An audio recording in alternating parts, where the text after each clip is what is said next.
So, pretty special day. It's my last day in Virginia. About time. I'll say I had some great times in Virginia, but man, this state just went on way too long. It's been almost a month since I started into the state, and it really feels like an eternity. Saw the first rainbow on trail, got a quarter of the way, had the first creek crossing, actually 2 of them, and that sucked.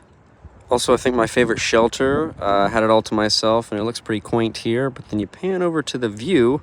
It's also the only one I've had with a door, which is nice. This was taken about a month after starting on the trail, and it is the first time I slept alone, which is crazy to think about because now I can't find anybody out here. And this shelter was the first fire I had. Here's McAfee Knob. Here's a funny story about me being an idiot. 30-miler yesterday, with the idea being to get to a shelter so we could ride out a thunderstorm that was coming in. Yeah, the thunderstorm came in while we were on trail, so...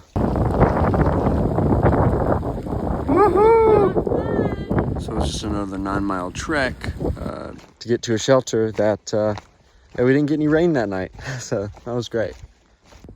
And while in Virginia, of course, went through the beautiful Shenandoah National Park, which honestly, I don't know why it's a national park.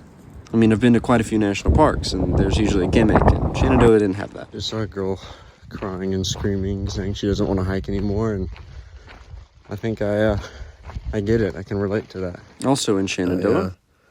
See a shadow while I'm sleeping in the shelter, and I can tell it's just a lot bigger than a mouse, and so I'm like, what the heck is that? So I get my flashlight, and it is a skunk, which I think is probably the most terrifying animal.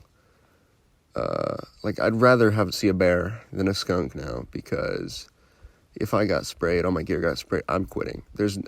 I'm just not, clearly I'm not supposed to be out here. So the skunk saw my flashlight, ran into the corner, and let's just say I stared down the barrel of the gun. Just while in my sleeping bag, I just hopped my way out here. Looked pretty silly, I'm sure. And I spent the rest of that night on the picnic table. Then I almost broke my leg like an idiot and made it to the 1,000-mile marker. But yeah, finally made it to West Virginia. Be here for at least a few hours.